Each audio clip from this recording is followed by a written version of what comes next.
We'll talk next to Rob, Oklahoma City, Oklahoma, listening on Bot Radio. Hi, Rob. Hey, how you doing? Good, thank you.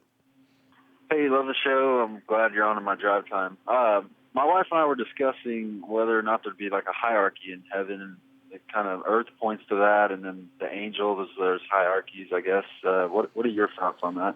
Well, I don't know that I would use the word hierarchy, but what I would say is that there are degrees of reward in heaven, just as there are degrees of punishment in hell.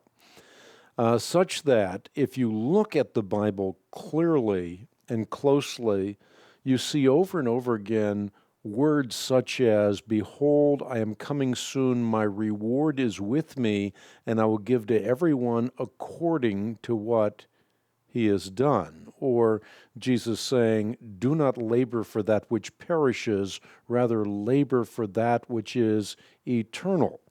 And he makes that point emphatic because he doesn't want us to store up for ourselves treasures on earth where moth and rust corrupt and where thieves break in and steal, but rather store up for ourselves treasures in heaven where moth and rust do not corrupt and where thieves do not break in and steal. And then he says, "Where your treasure is, there your heart will be also."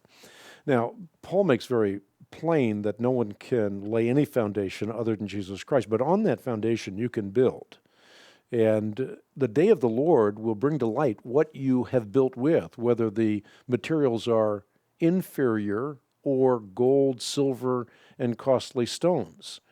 And so the metaphor, the illustration that Paul is actually using, it's an extended simile, and he's expressing ultimately that some people will get to heaven with very little to show for their time on earth. They will escape, he says, but only as one escaping through the flames, which of course conjures up images of people escaping burning buildings with little more than charred clothes upon their back.